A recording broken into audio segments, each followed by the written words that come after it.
Well, we're back working on the layout. We are.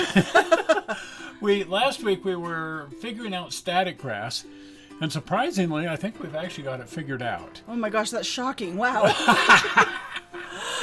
And I was shocked many times doing this. Yes, I heard you in there. Yeah, there were a couple of ows that were expressed halfway getting the grass looking like this, and I'd forget and touch the metal part of the machine, and sort of like touching an electric fence. Yes, I wasn't sure if you were just in there screaming or inventing a new language. Unfortunately, not a language you can share. No, not even. Anyway, this week we're working on trees and tree roots and other kinds of vegetation. I really wanted to figure out how to do ferns. Yes. Because when I think of dense forests, I always think of the ferns that grow under the pine trees. And I wanted to come up with a system for ferns. Now, had it been that we were modeling a Western mining railroad, would have been done weeks ago. Right, because there's just, that would be finished. That would be finished right there. Mm-hmm. But this is more what we're after, a logging railroad. Oh, And man. suddenly the railroad is starting to look like a logging railroad. It's starting to look like Roaring Camp is what it's starting to look like. Therefore, now I want to get back there. Oh, yeah. But first up, we need to figure out all this undergrowth. Right. And there's tons of ferns, and I wanted to try making ferns out of feathers. Sometimes that works and sometimes it doesn't. Sometimes not. There's the Woodland Scenics ground foam here, and that always works well. Oh, yes. But what I found for ferns were these guys. A palm tree. Well, you can get these out of China. We bought 2 bags of these. They were supposed to hold I think 20 trees per bag. They just shove handfuls of these things into plastic bags, and you get them for $8.50. Oh my. So we ended up with something like 60 of them, and you pop the top off of them, and they make a fairly reasonable looking fern. They actually do. Just throw the rest of it away. In the meantime, it makes a handle because you do want to paint them. Right, but paint them green because you don't want your palm red. Right, well, they come in a kind of a dark green, and they look plastic, and I thought, they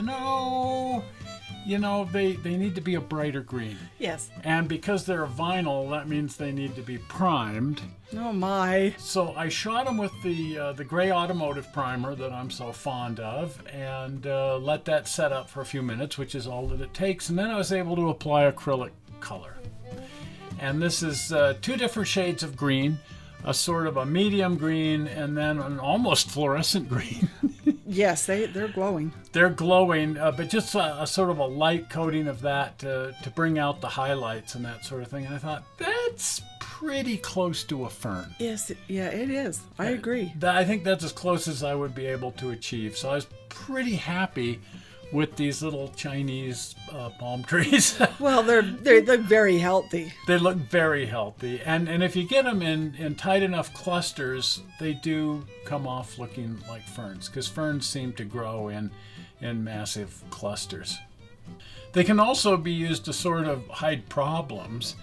In this case, this is the seam where 2 of the sections come together. Yes. And there's this big crack right there, San Andreas Fault. Yes. And I've been trying to figure out what I can do to hide it. Well, these aren't glued in place. I just sort of stuffed them down in there, and then when the railroad comes apart, they lift out. When the railroad goes back together, they get stuffed back in the crack. Well, that's an excellent idea.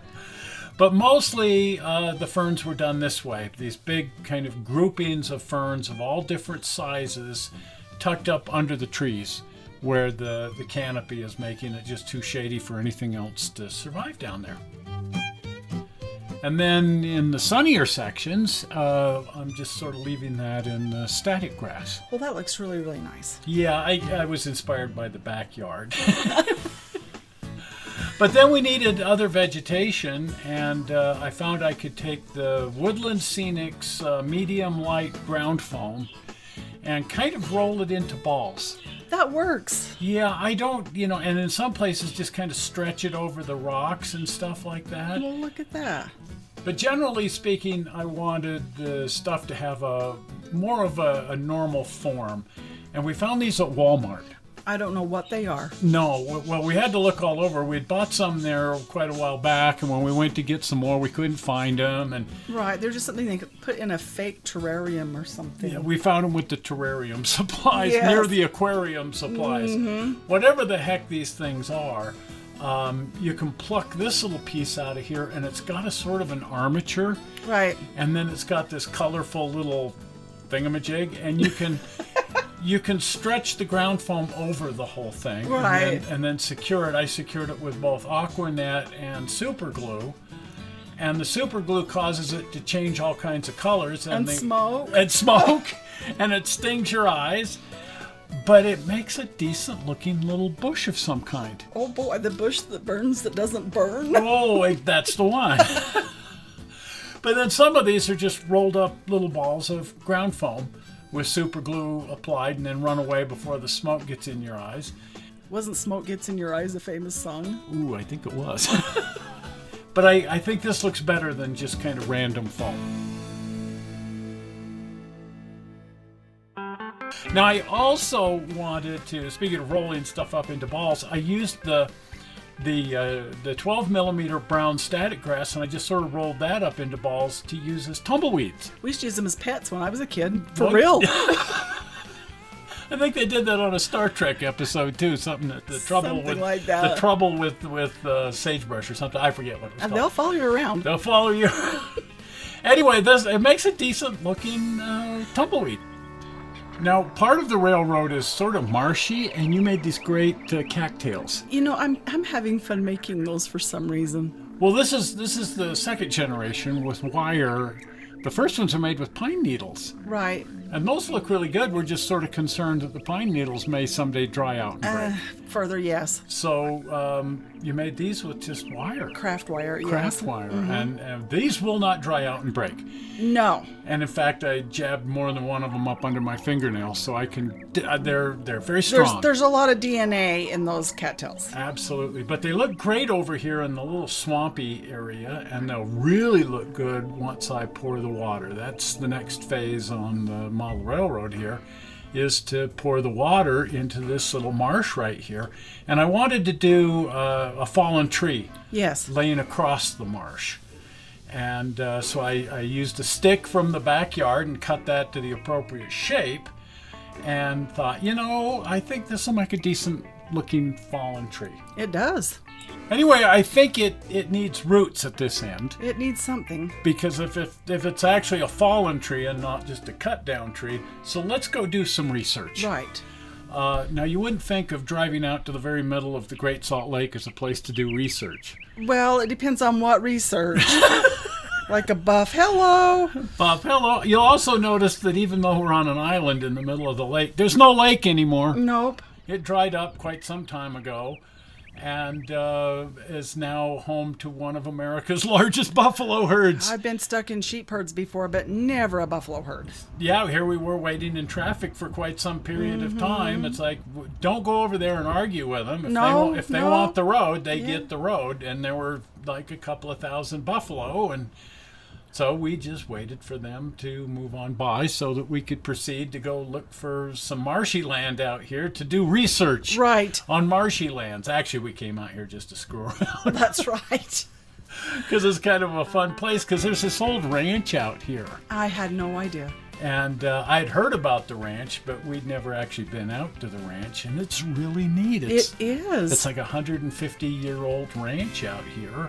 I don't think they raised buffalo. No, but it's sure a nice little oasis in the middle of the desert. Well, it's a swamp. Yes. There's Who knew? marshes. There's marshes all around the Great Salt Lake, and look, they are home to bamboo.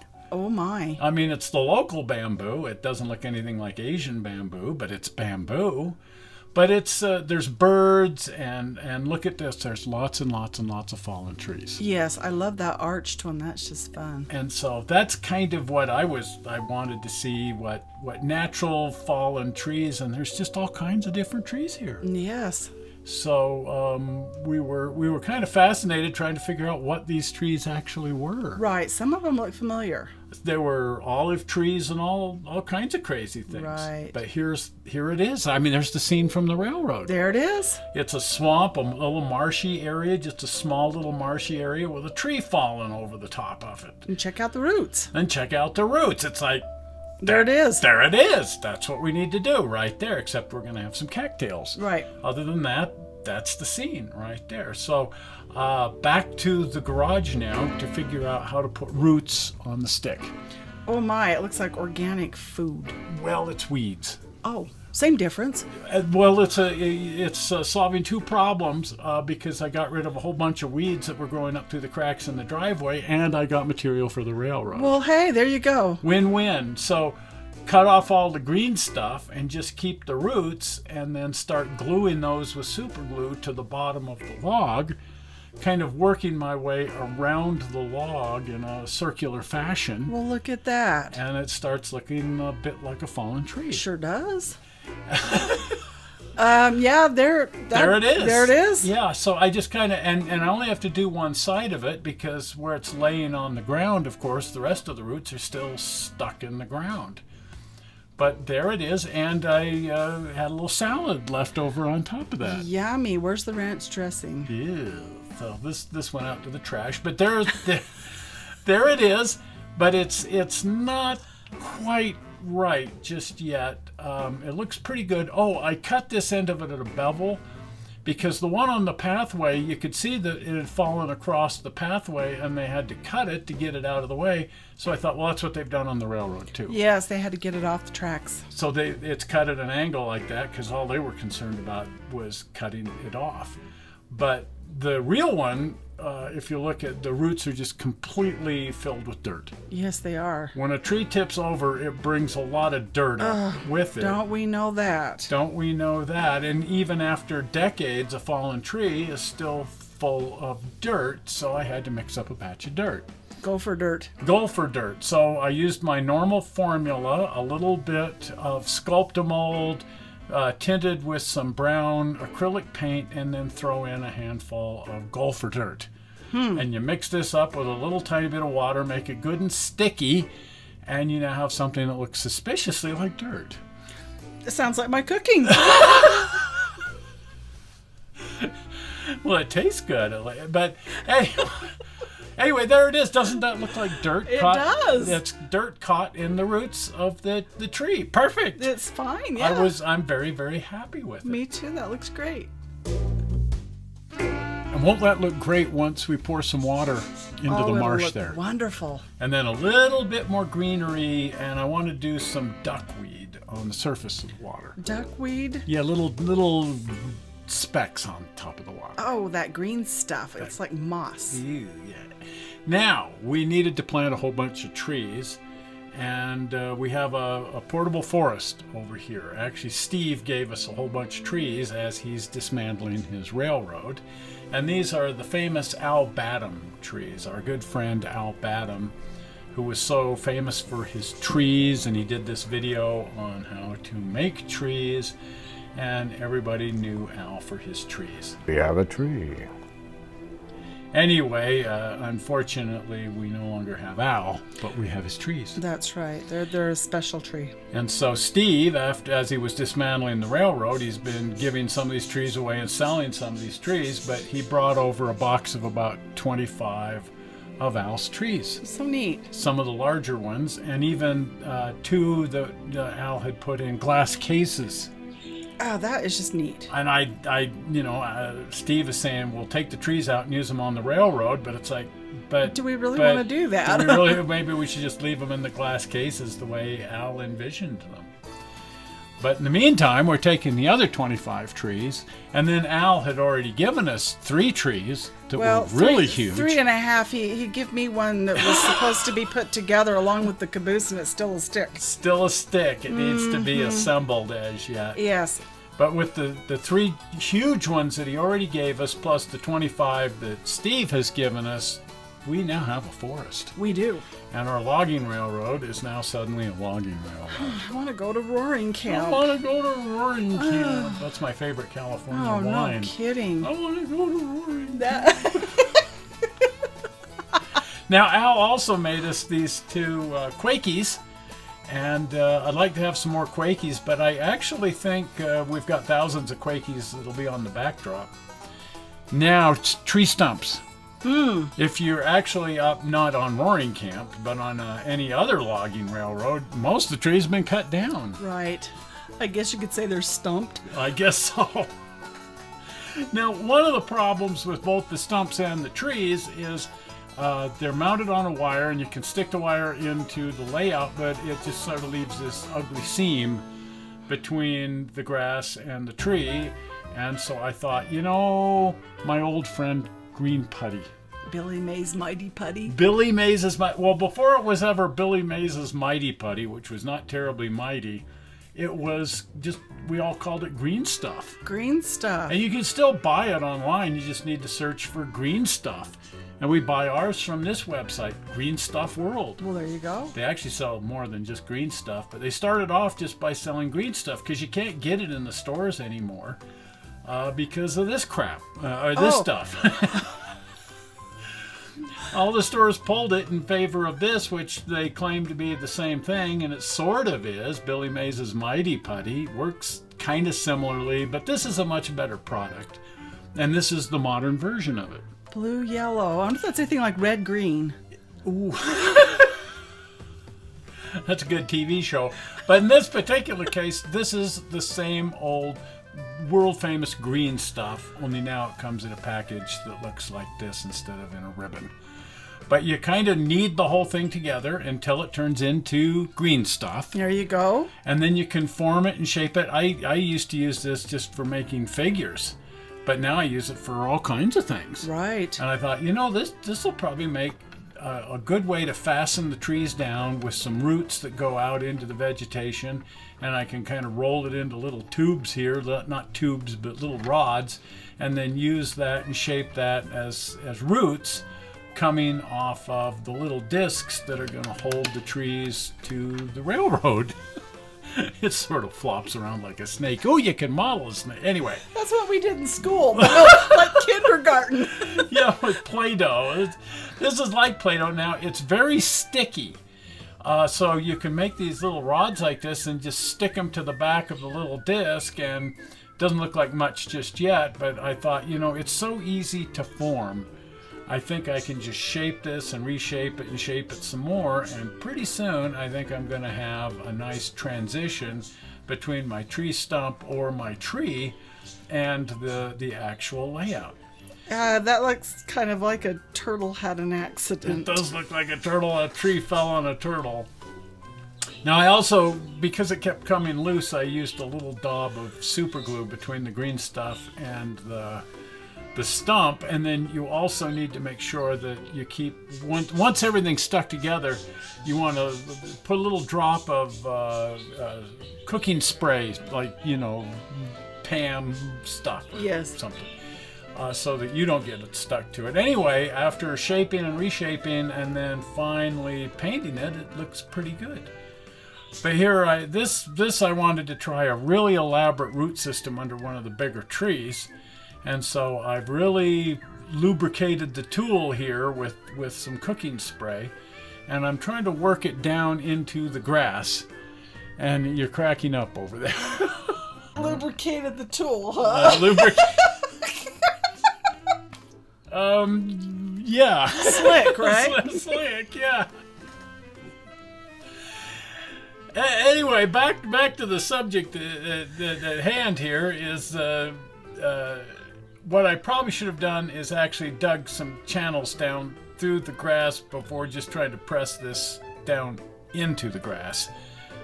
Probably would have worked better, but as it turns out, it worked fine. I think it looks just like the one out in the front yard. It looks a lot like the one out in the front yard that we trip over all the time because the roots are sticking up. And I did come back and add just a little bit more static grass in and around it because the roots are a little too prominent. And then I also, let's not go there, but I lubricated the tree. Yes. And so that it wouldn't get stuck, because the tree needs to be removable. I just want it to have a nice socket there that it just kind of drops down into. And then when we take it out, it just leaves behind this lovely tree socket. It'll keep your stump from squeaking. Oh. Well, the goal, the real goal in all of this is to try to create some natural-looking roots. Oh, we could go there too. To create some nice natural-looking roots underneath the tree, so that we don't just have that ugly seam. And then here again, I came back in with a little acrylic paint and just kind of painted the roots, because green is not a very good color for roots. No, not even. And then also I brought the acrylic paint slightly up onto the tree so that there isn't a real obvious seam there. You can still, of course, see a seam. Right. But it sure looks better than the tree just going to plop down into the grass. Exactly. It looks much better. And a stump over there looks quite nice too. So there's the technique. Yes. Cool. Now, not every one of the trees and stumps are going to be done this way, but a lot of them are going to be done here with the green putty, and then some of them can be sort of disguised with tall grass or even ferns. Now, I wanted to do some more roots. The fallen tree looked so nice that over here on these rocks that you made, I thought, wouldn't that be lovely to have some exposed roots where these trees are growing right out of the rocks. So I tried some more of those weeds from the driveway, and they didn't really look very good. So I dug these up. These are some of the neighbors' plum trees. You dug up the neighbors' plum trees? Well, they get all these little seedlings growing along the fence line, and I thought we can sacrifice several of the little seedlings because they're just kind of, volunteer trees anyway. So I pulled up half a dozen of the little seedlings and cut the roots off of them, and look at that! Nice. That's a pretty nice looking root down in the cracks of the rock. It looks great. It looks wonderful. So these are a heavier root than the weeds, and they just look a lot better. So that's plum loco. Yeah. You had a motive. Motive, yeah. Plum loco, the Heisler locomotive. Well, surprisingly, we're really getting close to having a finished logging railroad here. It's going to be good to get that finished. Wow, it's been an ongoing process, but the next phase is going to be to pour the water here into the 3 ponds. And I've got a little trepidation there. I'm a little nervous about that. Oh, so am I. And then we need to move on to the painted backdrop. Oh, boy. And the sound system. And oh boy. And actually the sound system I think we've got figured out, because one of the subscribers here has kind of told us how to do that. And that's awesome. That's working great. And then mount the whole thing up on the wall. And that's where I get scared. And the whole thing's got me scared. Right. Well, if you want to follow along with all of this work, and for that matter, watch the other 500 videos that we've got out, you can become a subscriber by chasing the blue button, which is coming up right now. Right there, the blue button. Well, we're not sure how you found this video on the internet. We hope you didn't find it boring, and we will see you here on Tuesday, because we've got something special lined up for Tuesday. See you then. See you. Bye. Bye-bye.